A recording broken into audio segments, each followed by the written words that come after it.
Hello students, आज का हमारा टॉपिक है gradient of a scalar function, अदिश फलन की प्रवणता।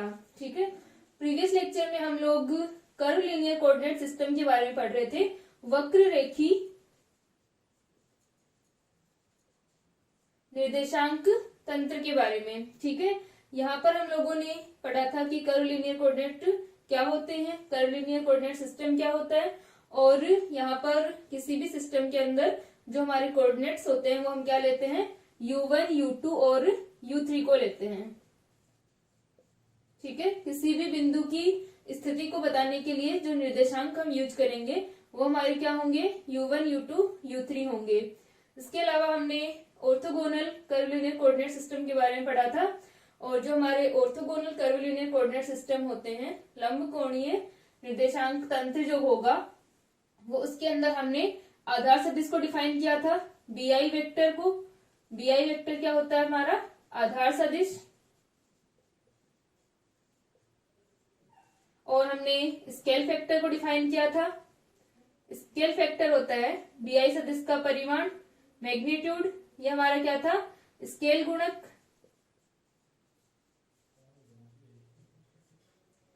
ठीक है, तो प्रीवियस लेक्चर में हम लोगों ने इनको डिफाइन किया था। और इसके अलावा हमने लाइन एलिमेंट ds को लिखा था। ds हमारा होता है mode of dr vector, dr का मैग्नीट्यूड। अगर हम ds स्क्वायर निकालते हैं तो वो हमारे पास में क्या आता है कि हम लोग यहाँ पर dr vector dot dr vector लिख सकते हैं। और यहाँ पर अपने पास में हमने वैल्यू लिखी थी कि जो हमारा bi डॉट bj होगा वो orthogonal curve linear coordinate system के लिए क्या होगा, 0 होगा। और अगर हम bi डॉट bi लिखें, यानी i नॉट इक्वल टू अगर j है, तब तो अपना क्या आता है 0, और i इक्वल टू अगर j है तब क्या आएगा, इसका हम तब ये नॉट इक्वल टू 0 होगा। ये जो वैल्यू होगी हमारी तब क्या होगी, नॉट इक्वल टू 0 होगी। ठीक है, और इसके अलावा हम लोगों ने वॉल्यूम एलिमेंट और सरफेस एलिमेंट को लिखा था। तो यहां तक हम लोग लिख रहे थे, इसको मैं एक बार लिखवा देती हूँ।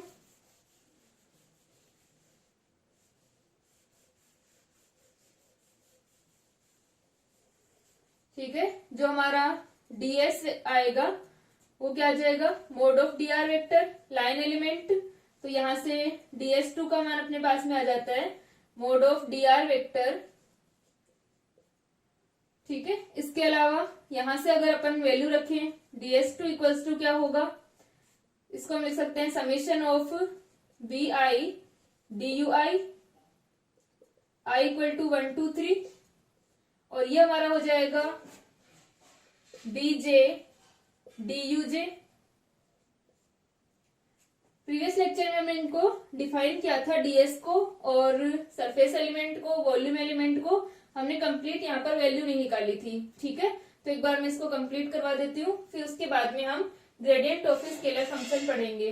ठीक है, तो पहले हम इसको कंप्लीट कर लेते हैं कि कैसे हम वॉल्यूम एलिमेंट निकालते हैं और कैसे सरफेस एलिमेंट निकालते हैं। हमने फॉर्मूला तो लिख लिया था कि सरफेस एलिमेंट का जो हमारा फॉर्मूला होता है वो क्या होता है, h1 h2 du1 du2। ठीक है, और वॉल्यूम एलिमेंट के लिए क्या आएगा, h1 h2 h3 du1 du2 du3। ठीक है, ये हमने फॉर्मूले सारे लिख लिए थे, बस इसको अब मैं लिखवा देती हूँ कि कैसे ये हम निकालते हैं। ठीक है, तो यहाँ पर अपने पास में ds2 इक्वल्स टू आ जाएगा। तो यहाँ पर हम लिख सकते हैं bi डॉट bj और dui duj summation i equal to 1 2 3। अब जो bi डॉट bj होगा वो हमारा orthogonal curve linear coordinate system के अंदर क्या होगा, लांबिक निर्देश तंत्र के लिए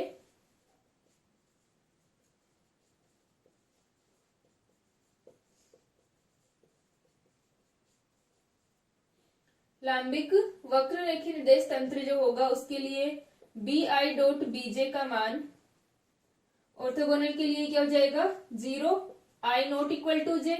और अगर i इक्वल टू j है तब क्या हो जाएगा, bi dot bj equals to bi का स्क्वायर ठीक है।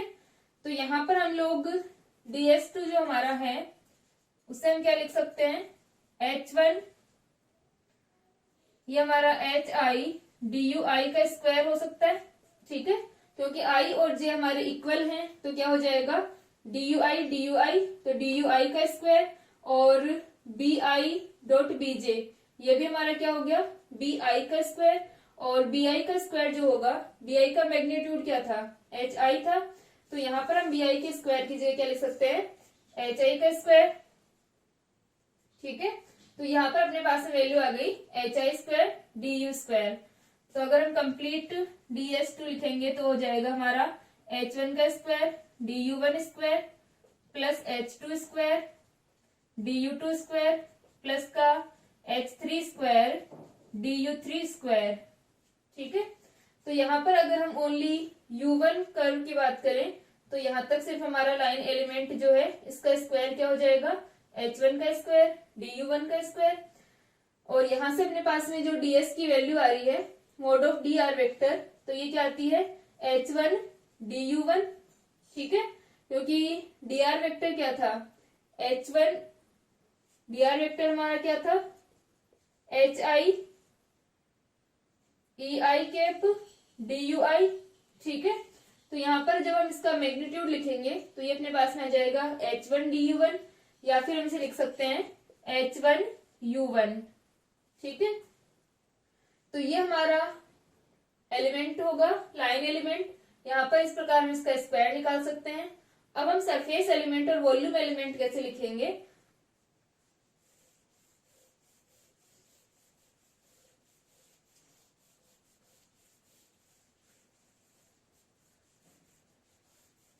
सरफेस एलिमेंट और वॉल्यूम एलिमेंट के लिए फॉर्मूला हमने लिखा था प्रीवियस लेक्चर में। सरफेस एलिमेंट के लिए हम लोग लिखेंगे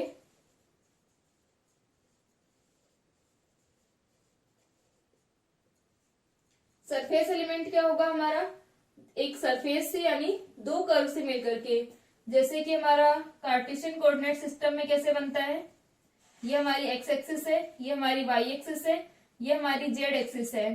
तो सरफेस एलिमेंट हम लिखते हैं dy dz dx dy और dz dx।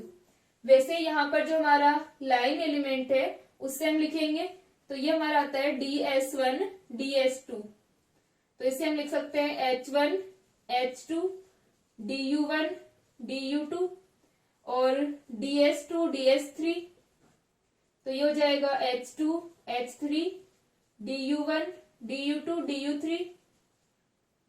इसी प्रकार ds3 ds1, तो ये आ जाएगा h3 h1 या h1 h3 du1 du3। ये हमारे पास में क्या आ गया सरफेस एलिमेंट पृष्ठ अवयव आ गया, ठीक है। तो यहाँ पर अपने पास में पृष्ठ अवयव का मान, अगर हमें क्या निकालना हो वॉल्यूम एलिमेंट निकालना हो, आयतन अवयव अगर हमें निकालना हो तो वो हम कैसे निकालेंगे, आयतन अवयव हमारा क्या आता है dx dy dz आता है। तो यहाँ पर अपने पास में आयतन एलिमेंट क्या होगा d tau equals to ds1 ds2 ds3, तो ये अपना बन जाएगा d tau equals to h1 h2 h3 du1 du2 du3, ठीक है। तो इस प्रकार हम लोग क्या निकालते हैं लाइन एलिमेंट, सरफेस एलिमेंट और वॉल्यूम एलिमेंट निकालते हैं, ठीक है। जहां पर हमारा u1 u2 u3 क्या है, ये तीनों कर्व हैं और कोऑर्डिनेट्स होंगे किसी कर्व लिनियर कोऑर्डिनेट सिस्टम के अंदर, और h1 h2 h3 हमारे स्केल फैक्टर होते हैं, ठीक है। और b क्या है हमारा आधार सदिश है, और e i कैप जो है वो यहाँ पर डायरेक्शन होंगे इनकी, यानी इनके यूनिट जो डायरेक्शन वेक्टर होंगे वो होंगे, ठीक है। तो इस प्रकार हमारा वॉल्यूम एलिमेंट और सरफेस एलिमेंट लिखते हैं, ठीक है। अब हम बात करते हैं gradient of a scalar function, इसको लिख लो।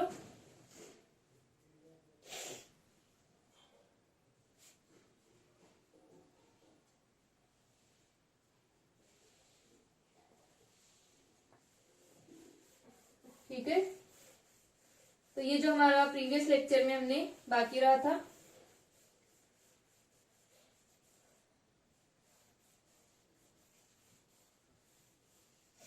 3 डायमेंशन के अंदर, जिस प्रकार हम लोग कार्टेशियन कोऑर्डिनेट सिस्टम के अंदर दिखाते हैं।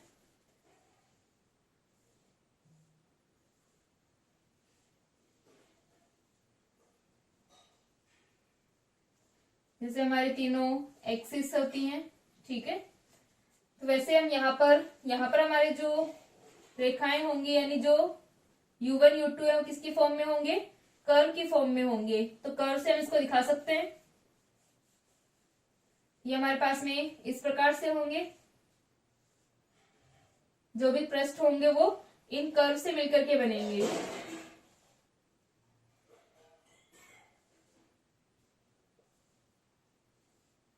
ठीक है, तो जो हमारी एक्सिस होंगी वो इस तरह से होंगी। तो यहाँ पर एक्सिस के लिए जो हमारे लाइन एलिमेंट जो आ रहे हैं, रेखा अवयव जो आ रहे हैं, वो क्या होंगे, H1 DU1 H2 DU2 इस प्रकार से होंगे। ठीक है, अब हम बात करते हैं स्केलर फंक्शन की या स्केलर फील्ड के हमारे पास में जो ग्रेडियंट आता है, अदिश फलन की प्रवणता जो होती है। ठीक है, यहाँ पर हमारे पास में क्या है कि दो हमने अदिश पृष्ठ को डिफाइन किया हुआ है। हमारे पास में दो स्केलर फील्ड है, ठीक है, दो स्केलर सरफेस हैं। एक के अंदर दोनों ही हमारी जो सरफेसेस हैं, दोनों ही क्या हैं, सम अदिश पृष्ठ हैं। यानी यहाँ पर इस पूरे पृष्ठ के ऊपर फाई का मान जो है वो सेम रहेगा। किसी भी अदिश फलन का मान यहाँ पर क्या है, सेम है। दो पृष्ठ है हमारे पास में इस प्रकार। इस पूरे पृष्ठ के लिए फाई का मान सेम है इस अदिश फलन का। ठीक है, या हम अदिश राशि को डिफाइन करें तो इस पूरे पृष्ठ पर अदिश राशि जो होगी हमारी सेम होगी। जैसे कि हम बात करते हैं समविभव पृष्ठ, इक्विपोटेंशियल सरफेस जो होती है हमारी, उसके ऊपर क्या होता है, पूरी सरफेस पर पोटेंशियल का मान समान होता है। ठीक है, उसे हम क्या कहते हैं, समविभव पृष्ठ कहते हैं। वैसे यहाँ पर हमने जो दोनों पृष्ठ डिफाइन किए हैं, इन दोनों सरफेसेस पर फर्स्ट वाले पर हमारा जो स्केलर फंक्शन है इसका मान फाई है।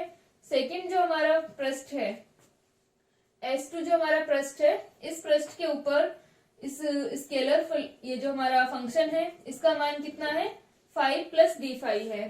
ठीक है, तो यहाँ पर क्या हो रहा है कि इस स्केलर फंक्शन के अंदर चेंज आ रहा है। ठीक है, यानी यहाँ तक हमारा जो वेक्टर है वो r वेक्टर है, इसके लिए वेक्टर क्या है, r + Δr वेक्टर है। यानी इस Δr दूरी के अंदर क्या आएगा, इस फाई से यहाँ तक चेंज आ रहा है, कितना, d5 चेंज आ रहा है। ठीक है, तो किसी भी अदिश फलन में जो परिवर्तन की दर होती है, यानी हम लोग डिस्टेंस के साथ में इसमें अगर चेंज को मेजर करें तो वो क्या होगा कि जो परिवर्तन की जो दर होगी वो अधिकतम कौन सी दिशा में होती है, लंबवत दिशा में अधिकतम होती है। ठीक है, यहाँ पर जो हमारा परिवर्तन आ रहा है, यहाँ पर हम लोग फाई है, 5 + d5 है, तो जो चेंज आएगा, ठीक है, जो चेंज आएगा वो क्या होगा, अधिकतम परिवर्तन की जो दर होगी वो किस डायरेक्शन में होगी, एनकेप डायरेक्शन के अंदर होगी। मैक्सिमम जो रेट की चेंज होने की जो हमारी रेट होगी वो किस डायरेक्शन में, परपेंडिकुलर डायरेक्शन में, या फिर हम कह सकते हैं नॉर्मल डायरेक्शन के अंदर अधिकतम होती है। और इसी को हम क्या कहते हैं, किसी भी स्केलर फंक्शन की ग्रेडियंट कहते हैं। ठीक है, या हम कह सकते हैं कि जो स्लोप का जो हमारा मान आएगा वो इस नॉर्मल डायरेक्शन में मैक्सिमम आता है। ठीक है, तो अदिश की प्रवणता डेफिनेशन क्या होती है, किसी अदिश क्षेत्र में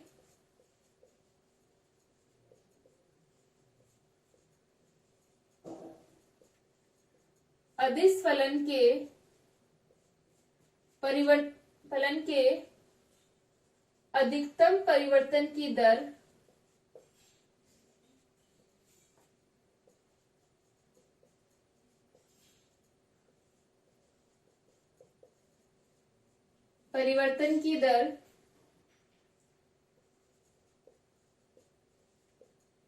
अदिश फलन की प्रवणता कहलाती है।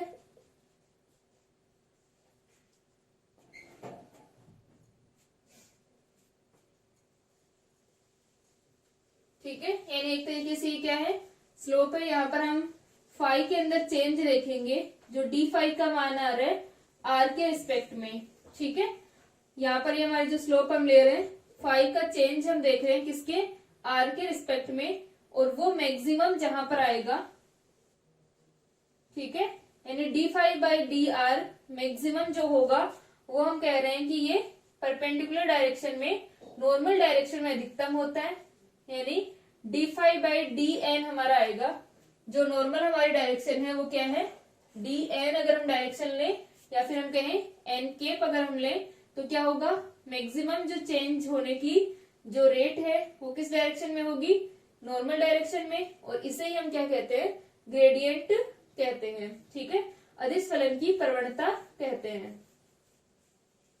तो यहाँ पर हमारे पास में क्या है, कि जो हमने डायग्राम डिफाइन किया है, ये हमारा अदिश पृष्ठ है। इस स्केलर सरफेस के ऊपर, या फिर हम कहें कि ये जो हमारी स्केलर सरफेस है, इसकी जो डिस्टेंस है ओ से वो कितनी है, आर है। ठीक है, तो हम कह सकते हैं फाई का जो स्थिति सदिश है,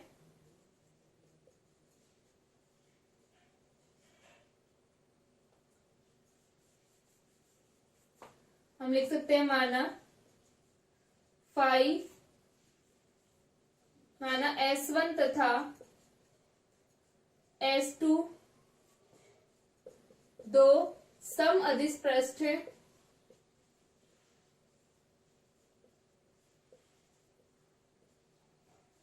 पृष्ठ S1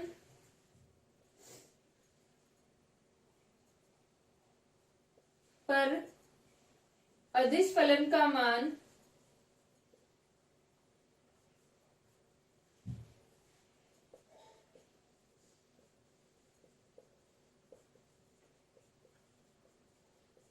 फाई है, तथा पृष्ठ S2 पर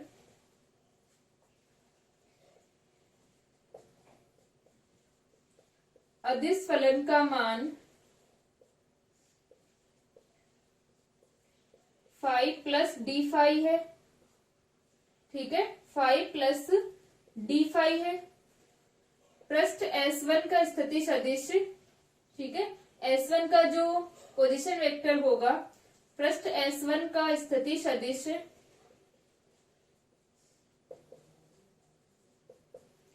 आर वेक्टर है, तथा पृष्ठ S2 का स्थिति सदिश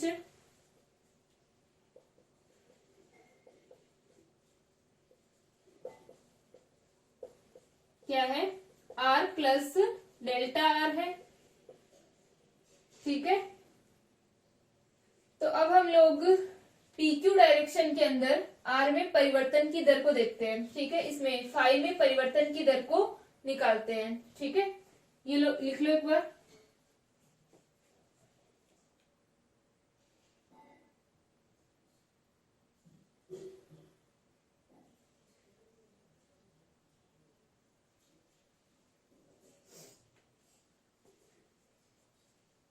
ठीक है, यहां तक हो गया।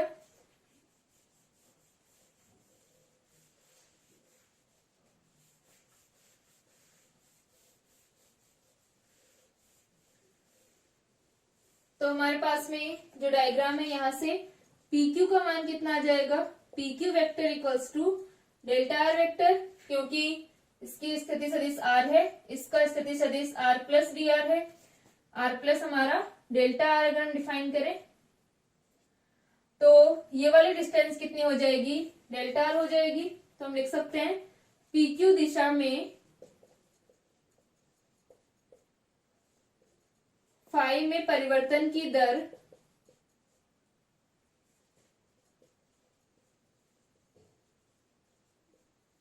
क्या होगी, d phi upon d r equals to, या फिर हम लिखें delta phi upon delta r equals to कितना हो जाएगा, परिवर्तन की दर हमारी कितनी हो गई, delta phi upon delta r. अब हम लोग क्या लेते हैं कि P से एक परपेंडिकुलर हम S2 पृष्ठ पर डालते हैं, P से एक लंब पी आर पृष्ठ S2 पर डालते हैं। ठीक है, अतः पी आर हमारा कितना हो जाएगा, डेल्टा एन। ठीक है, और जो एंगल है पी आर और पी क्यू के मध्य जो एंगल है वो कितना है, थीटा है। तो यहाँ पर पी आर दिशा में हमारे पास में हम लोग निकाल लेंगे कि जो मैक्सिमम जो चेंज आएगा वो किस में आएगा, पी आर दिशा में आएगा। ठीक है, अब यदि हमारे पास में क्या है, यदि डेल्टा आर दूरी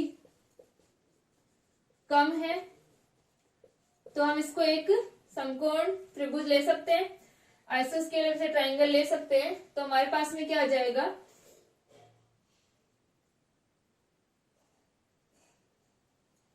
तो यहाँ पर अपने पास में डेल्टा आर दूरी कम है तो हम इसे एक समकोण त्रिभुज ले रहे हैं। तो जो हमारा डेल्टा एन है वो क्या हो जाएगा, डेल्टा आर कोस थीटा। इससे अगर हम एक ट्रायंगल माने तो ये अपने पास में आ जाएगा delta n equals to delta r cos theta. तो डेल्टा आर कितना आ गया, cos theta upon delta n upon cos theta.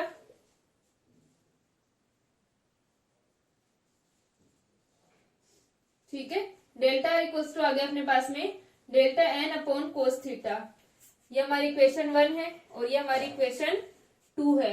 Equation 2 से मान रखें इक्वेशन 1 में तो कितना आ जाएगा,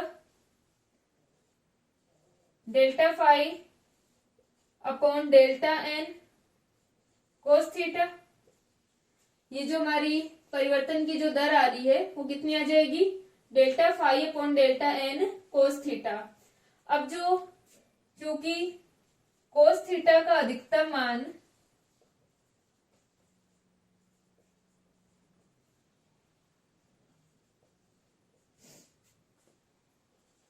delta phi by delta r को हम लिख सकते हैं। तो कोस थीटा का अधिकतम मान कितना होता है, 1 होता है। और वो कब आएगा, जब थीटा इक्वल टू 0 है। तो थीटा इक्वल टू 0 की डायरेक्शन हमारी कौन सी होगी, डेल्टा एन की डायरेक्शन। इसका मतलब delta phi upon delta r का मैक्सिमम मान जो होगा वो कब होगा, जब हमारे पास में थीटा इक्वल्स टू 0 है, यानी delta phi upon delta n. और हम इसको लिख सकते हैं, इस प्रकार भी लिख सकते हैं कि हमारे पास में ये कौन सी डायरेक्शन होगी, एन केव डायरेक्शन होगी। ठीक है, एन केव डायरेक्शन के अंदर अपना ये जो वैल्यू आएगी वो क्या आएगी, मैक्सिमम आएगी। ठीक है, तो यहाँ पर जो अधिकतम परिवर्तन की दर है फाई के अंदर वो किस दिशा में है, इस नॉर्मल डायरेक्शन के अंदर है, लंबवत दिशा में है। और इसे हम क्या कहते हैं, किसी अदिश फलन की प्रवणता कहते हैं, gradient of a scalar function कहते हैं। ठीक है, इसको लिख लो।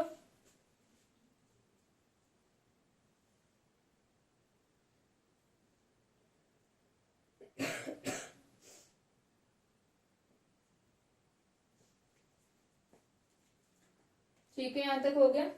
यहाँ पर अपने पास में वैल्यू आ गई कि किसी भी अदिश फलन के अंदर अधिकतम परिवर्तन की जो दर होती है उसे हम क्या कहते हैं, अदिश फलन की प्रवणता, gradient of a scalar function कहते हैं। और वो किसमें होगी, इस नॉर्मल डायरेक्शन के अंदर अधिकतम होती है। ठीक है, तो यहाँ पर जो हमारा del phi by del r maximum है इसे हम क्या लिख सकते हैं, ग्रेड फाई लिख सकते हैं। ये डेरिवेशन आपके वैसे ही है जैसे फर्स्ट ईयर में इलेक्ट्रोमैग्नेटिज्म के अंदर था।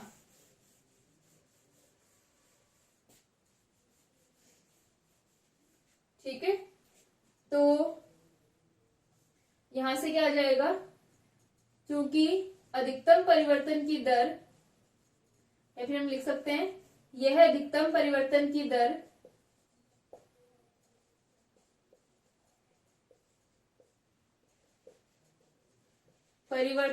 दर अदिश फलन की प्रवणता होती है।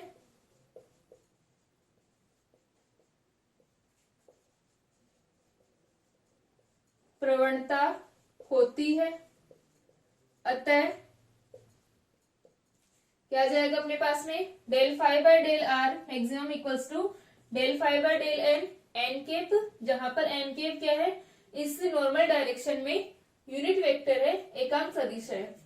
तो ये आ जाएगा अपने पास में ग्रेडियंट ऑफ फाई, जिसे हम ग्रेड फाई लिखते हैं। Gradient of phi equals to d phi upon d n n cap. ठीक है, इसका हम क्या लेते हैं, dr के साथ में अदिश गुणनफल लेते हैं। dr वेक्टर के साथ अदिश गुणनफल लेने पर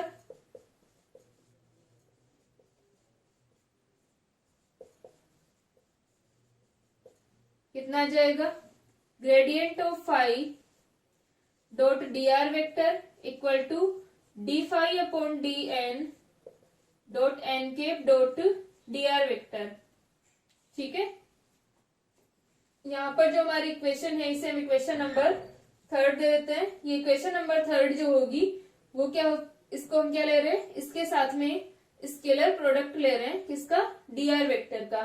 तो dr वेक्टर का जब स्केलर प्रोडक्ट लेते हैं तो n cap dot dr vector आएगा। यहां से हम देख सकते हैं कि n cap dot dr vector क्या होगा हमारा, dn वेक्टर इक्वल्स टू क्या है, n cap dot dr vector है, क्योंकि dn क्या है, dr cos थीटा है। dr cos थीटा तो हम इसे लिख सकते हैं dr vector dot n cap, क्योंकि यहाँ का डॉट प्रोडक्ट अगर हम हटाएंगे तो क्या आएगा, mod of dr mod of n cap cos theta. ठीक है, तो ये हमारा आ जाएगा dr एन केप का जो मोड होगा मैग्नीट्यूड होगा 1 होगा, dr cos थीटा। ठीक है, और वैसे भी जो हमारा dn है वो क्या है, dr cos थीटा है। तो n cap dot dr vector को हम क्या लिख सकते हैं, dn लिख सकते हैं। तो d phi by dn dot dn equals to d phi. तो हमारे पास में क्या आ गया, d फाई का मान क्या आ गया, d phi equals to gradient of phi. ठीक है, d फाई इक्वल्स टू हमारे पास में आ गया gradient of phi dot dr vector. ठीक है, इसको लिख लो।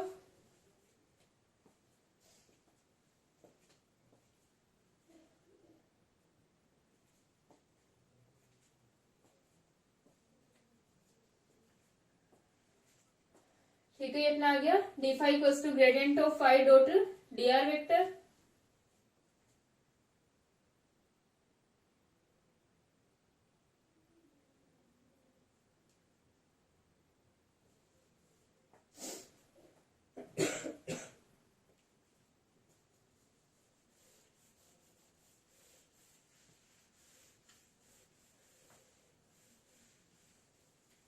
अब डी फाई को हम लोग इसको ग्रेडियंट फाई को हम क्या लिखते हैं,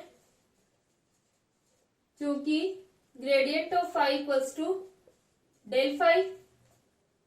ये आप लोगों ने इलेक्ट्रोमैग्नेटिज्म के अंदर पढ़ा है, जहां पर डेल हमारा क्या होता है, संकारक है, ऑपरेटर है। ग्रेडियंट ऑफ फाई को हम इस डेल ऑपरेटर की फॉर्म में लिखते हैं, डेल फाई हम लिखते हैं। तो यहां पर अपने पास में आ जाएगा d phi equals to del phi dot dr vector. ठीक है, तो यहां पर अपने पास में del phi dot dr vector आ गया, और जो हमारा डेल फाई है इसे हम लोग माना लांबिक वक्र रेखी निर्देश तंत्रों में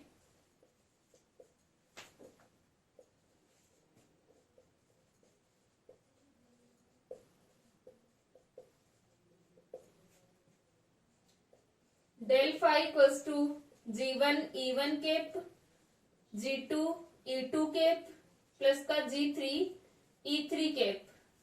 इस तरह से हम इसको लिख रहे हैं। जो हमारा ग्रेडियंट ऑफ फाई है इसे हम ऑर्थोगोनल कर्वीलिनियर कोऑर्डिनेट सिस्टम के अंदर इस प्रकार से हम इसको मान रहे हैं। ठीक है, और हमारा dr वेक्टर क्या होता है, dr वेक्टर क्या था, H1 du1 E1 cap, H2 du2 E2 cap, H3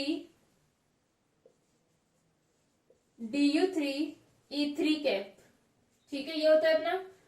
तो यहां से डेल फाई डॉट dr क्या हो जाएगा, d phi equals to del phi dot d r vector G1H1 DU1 plus का G2H2 DU2 प्लस का G3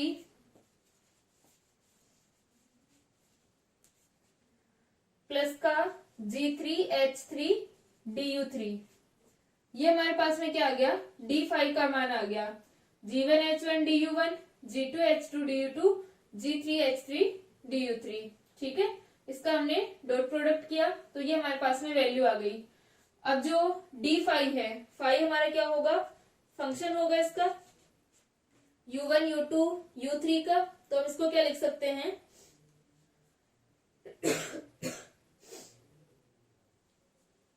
ठीक है, तो ये हमारा फंक्शन है U1 U2 U3 का।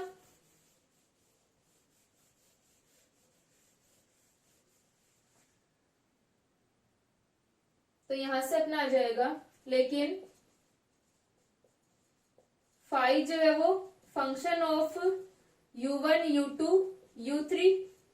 तो यहां से D5 का मान क्या होगा, संपूर्ण अवकलज जो लेंगे हम इसका, संपूर्ण अवकलज लेने पर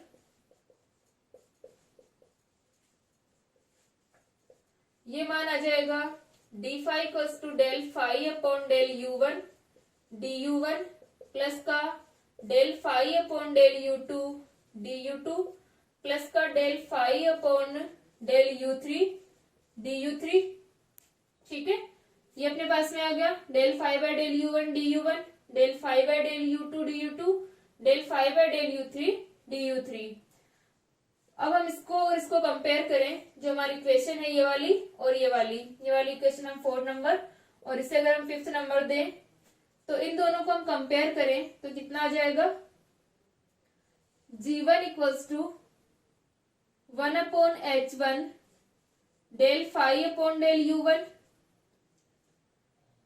G2 इक्वल टू क्या आ जाएगा, G2 इक्वल टू अपने पास में आ गया 1 upon H2 del phi upon del U2 और G3 इक्वल टू आ गया 1 upon H3 del phi upon del U3। ठीक है, इनको हमने कंपेयर किया, DU1 का कोफिशिएंट, DU2 का कोफिशिएंट, DU3 का कोफिशिएंट। तो हमारे पास में वैल्यू आ गई G1 G2 और G3 का हमारे पास में मान आ गया। अब ये जो वैल्यू है हमारी, इसको हम कहां पर रख देंगे, जो हमारी फाई की इक्वेशन थी।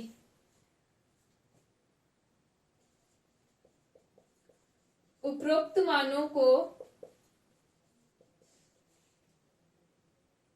ग्रेडियंट ऑफ फाई या del phi equal to G1 E1 cap plus का G2 E2 कैप प्लस का G3 E3 कैप में रखने पर, ठीक है, ये जो हमारी वैल्यूज हैं इनको हम इस इक्वेशन में रखते हैं। तो ग्रेडियंट ऑफ फाई का मान क्या आ जाएगा,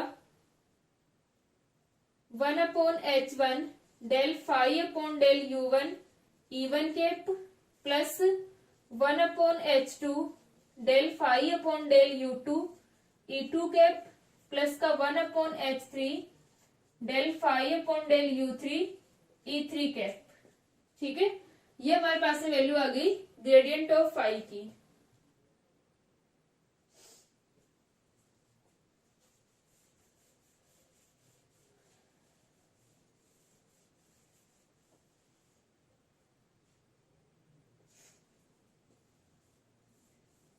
ठीक है, तो ये जो हमारा ग्रेडियंट ऑफ फाई आया है वो किसके अंदर आया है, कर्व लीनियर कोऑर्डिनेट सिस्टम के अंदर। यहाँ पर जो आपने पहले ग्रेडियंट ऑफ ये फाई पढ़ा है, यानी स्केलर फंक्शन का जो ग्रेडियंट आप लोगों ने फर्स्ट ईयर के अंदर पढ़ा था, वो हमने किसके अंदर लिखा था, कार्टेशियन कोऑर्डिनेट सिस्टम के अंदर हमने लिखा था। वहां पर अपने पास में ग्रेडियंट ऑफ फाई का मान होता है del phi equals to del phi by del x i cap del phi by del y j cap plus का del phi by del z k cap.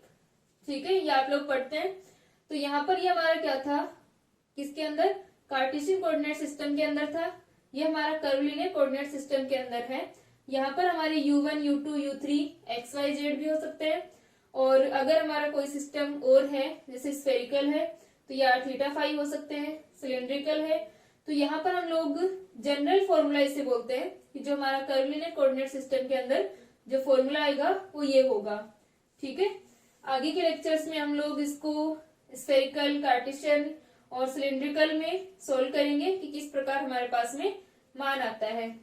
तो यहाँ पर जो हमारी वैल्यू आ रही है इसको हम इस प्रकार भी लिख सकते हैं, del phi equals to E1 cap H1 del by del U1 plus E2 cap H2 del by del U2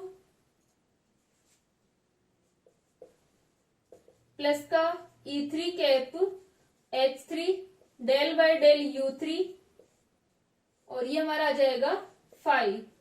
यानी ये जो पूरा यहाँ पर वैल्यू आ रही है वो हमारी क्या आ गई, एक ऑपरेटर की फॉर्म आ गई। ये हमारा क्या है, संकारक है। तो वक्र रेखीय निर्देशांक तंत्र के अंदर संकारक जो डेल होगा उसकी वैल्यू क्या हो गई, तो हमारे जो डेल की वैल्यू आ जाएगी E1 cap H1 del by del U1 E2 cap upon H2 del by del U2 plus का E3 cap upon H3 del by del U3। ठीक है, ये हमारा डेल ऑपरेटर होगा इसके अंदर। तो ये हमारी क्या थी, किसी स्केलर फंक्शन का ग्रेडियंट किस प्रकार से हम निकालते हैं, अदिश फलन की प्रवणता हम कैसे निकालते हैं। नेक्स्ट लेक्चर में हम लोग डायवर्जेंस और कर्ल को पढ़ेंगे इस वक्र रेखीय निर्देश तंत्र के अंदर। और फिर हम लोग आर थीटा फाई और रो फाई जेड और एक्स वाई जेड से इसे वो रिलेट करेंगे किस प्रकार हम उनके अंदर मान निकालते हैं। ठीक है, तो नेक्स्ट लेक्चर के अंदर हम लोग डायवर्जेंस को पढ़ते हैं।